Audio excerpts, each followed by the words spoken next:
Did you know most goldfish deaths aren't caused by age or disease, but by avoidable mistakes? Stick around, because we're breaking down the top killers of goldfish and exactly how to keep yours happy and alive for years.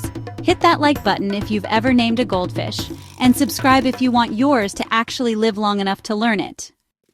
Keeping goldfish in bowls or tanks under 20 gallons is a common issue.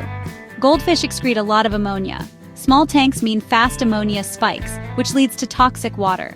They actually grow pretty big, up to 12 inches, even those so-called feeder goldfish.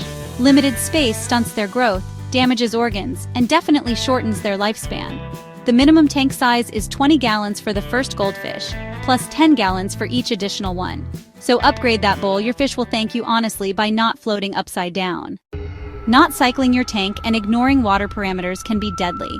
Uncycled tanks build up ammonia and nitrites, which are honestly just deadly to fish gills and organs. Tap water often contains chlorine or chloramine, and that stuff burns their skin and gills. Always use a water conditioner before adding tap water. Let your tank fully cycle for about 4 to 6 weeks before adding fish. Make sure to test for zero ammonia and nitrite, and use a liquid test kit, not just strips. They're way more accurate.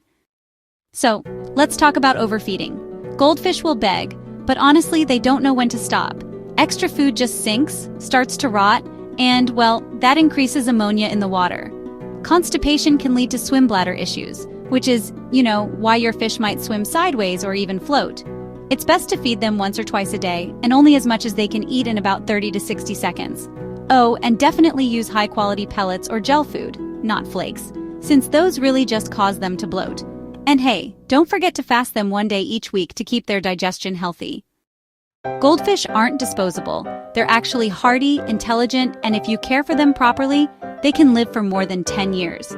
If you avoid these 3 mistakes, you'll be well on your way to raising a healthy underwater friend. So drop a fish emoji in the comments if you've ever accidentally killed a goldfish, and let us know how long your longest-lived fish survived.